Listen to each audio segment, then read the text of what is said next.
I've always wanted to say this, trust me, I'm a doctor. So thanks for coming to listen to the impact story.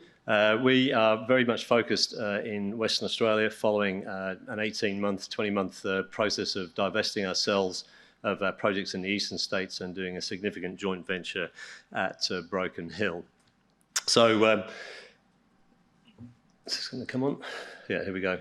So in WA, we are actually one of the earliest stage stories that you'll hear over this next couple of days. We've only had the projects over the last sort of 12 to 18 months, and we've been putting together a very systematic approach to exploring them. I've been doing land access agreements, and so really now over the next 6 to 12 months, you'll see an increasing news flow from these. We will be drilling, hopefully later this year, or certainly early new year, a very significant electromagnetic anomaly, which is part of our major joint venture with IGO at our Broken Hill nickel project, which I'll talk about. And in the last, say, sort of 18, 20 months, we've also done 4 significant deals on our projects in the eastern states. So it's certainly been a very active time. We haven't been able to sort of do a lot of drilling, unfortunately, but I think that's all going to change by the end of this year and into next year. So a little bit about the company. We did list, as Peter said, since in 2006. I would rather shareholders didn't hear that I hadn't been doing very much since that time. It's been very busy, but we're here to find a world-class deposit. And you've seen one of those discoveries today with Alex's talk and Juliumar. These things are here to be found in WA. I view that as a much easier way of getting ahead rather than a mining company that still only has a market cap of, say, 150 mil and struggling to make a living after 10 years. And there's a lot of those around. Share price by 0.7 cents, 16 million market cap. You can back the truck up right now to get some shares in Impact. We've got a fair few on issue, but that's a function of us being around for so long. Very strong support over the years from German groups and ABC, part of the company Deutsche Balaton, and they're on the register of probably about half a dozen of the emerging producers and developers of WA. So let's look at Broken Hill first and very quickly. So it's nickel copper PGE, and one of our strategies is to accumulate large ground holdings in very prospective parts of Australia, and that's sort of demonstrated really by Broken Hill, where I've been accumulating ground around the Broken Hill deposit here, which is about 300 million tonnes, one of the world's super ore bodies. That's 10 kilometres. We have some specific models for copper, zinc, silver mineralisation here, but we've joint ventured out 2 of the smaller projects to IGO. And there are some late mafic intrusions, which you'll all know about, having listened to the stories today. And they're well known for having super high grades of nickel, copper, but also all of the 6 PGMs. So osmium, ruthenium, rhodium, and iridium, as well as the platinum and palladium. And so IGO have completed a significant EM survey, electromagnetic survey, looking for deep-seated conductors over this area here. And it's part of this joint venture. To summarise, if they go all the way, it's $18 million over 8 years to earn 75%. And stage 1, which they're in at the moment, spending $6 million to earn 51%. And there'll be a further 12 to earn their 75% interest. Sorry about the formatting here. The deep penetrating EM survey found a few small things, but one major anomaly on what is called our Mokai Trend. And we've been working on and off here for quite a few years. It's a 9-kilometre long trend, a big intrusion. It's a chonolith, which is probably a phrase I heard today, sort of a linear tube-like intrusion, and it's dripping with PGEs all the way along through here, and we've got rhodium grades sort of well over a gram over most of that area in through there. But really only drilling done at the southern end, and it proved to be difficult to sort of tie the massive sulfides together. But this is the massive sulfide, and this is what's got IGO interested, and we've always been excited. This was a hole we drilled some time ago, but it's 0.6 metres at basically an ounce of palladium and platinum. It's got 1.5 grams of gold. It's 15% combined copper and nickel, 1.5 ounces of silver. It's got cobalt in it, and it's got 1 gram to 2 grams of the other PGEs in through there. If we find more of this, it will be the richest ore in Australia, full stop. There'll be nothing like it.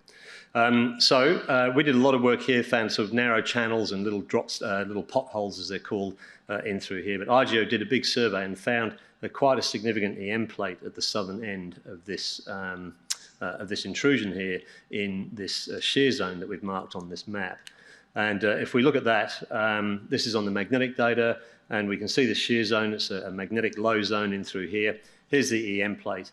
And I won't labour the point, but it fits the model that's currently used for sort of chonoliths and this type of intrusion, the Juliumar intrusion, widely publicised by the CSIRO, whereby there's sort of weaker mineralisation out in the main intrusion, where it's sort of flatter, shallower lying, and then when you get into the shear zone in through here, you basically get the sulphide sinking back into here and forming the deposit right in the deep in the throat here of this feeder zone.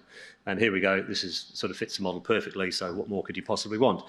So IGO have committed to drilling this. They're trying to get a rig as soon as possible. We hope it's before Christmas. The rig, the drill company has to pass IGO safety hurdles, and so they're restricted to which company, so we're just waiting for a rig to turn up and we'll be drilling. It's about 350 metres below surface. They've gone out there, mapped. There's definitely some unmapped mafic, ultramafic rocks at surface, so who knows, this could be quite a significant massive sulphide when we start drilling. So this is what we've done the last 18 months. We've put together 10 projects in WA. We own 5 of them 100%. Principally, as I say, flagship Arkin, Bow and now Jumbo area. We've got 3 projects down near Kojonup as well, Wagen area, and then 5 joint ventures, all simple joint ventures with the smaller parties, free carry to decision to mine. I think the total cash outlay for all of those was $60,000. So they were cheap deals. So that's 9 deals we've done in the last sort of 15 months. So it's been fairly busy as we've sort of completed this transition, and it was all driven, of course, by Juliumar. Whilst we were perhaps a little bit late to the Juliumar story, the area was brought to my attention by an ex-Western Mining colleague, and there's some regional geochemical anomalies here, and we thought, well, these look pretty interesting. And so undenied for a little while because it's some distance from Juliumar, but it was along this major structure, which interestingly enough, I first interpreted back in 1989 working for Western Mining.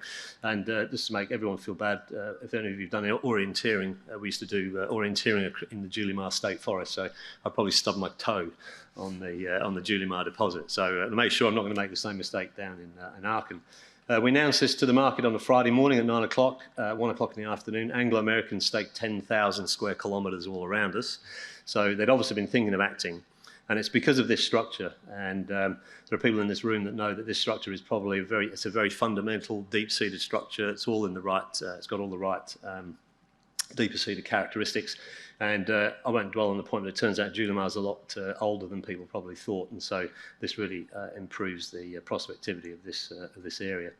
And not just our area, but much of this whole region is littered with magnetic anomalies. This is Juliumar, there's the Gonaville Intrusion, this is Newlyon, which turned out to be pyrrhotite bearing. This is our Bow project in through here, same scale, and this whole region is littered with those, and so it probably isn't a matter of time before the next big discovery is found. I won't dwell on this. These were the original Geochem Anomalies, so 9 kilometre spaced data from the CSIRO. Had a nickel anomaly in through here, and then there was copper and gold in some regional work done in the in the 80s along roads and traverses, and so it was really that kind of drove the pickup of that ground. So Arkin itself, it's a beautiful place to work. This is what the Wheatbelt looks like during the winter, and we're actually standing on a significant mafic intrusion there, which is not on any geological maps, and we're looking down into a plain there, which is predominantly laterite or weathered cover over the top. We have a very systematic approach to exploration and impact, and one of the first things we generally do is produce what we call the surface geology map, which is looking at the nature of the materials that lie over the top of the bedrock. And the first thing that we noticed is that most of this is covered by this, as we say, it's called this laterite in through here. It's quite a good sampling medium. It's been in place for probably a couple of million years. And the amount of outcrop through here is actually very small, but certainly overestimated by the Geological Survey. These sort of paler colours here are streams and river systems, which are very ephemeral. They're quite thin. So most of this area is suitable for soil geochemistry.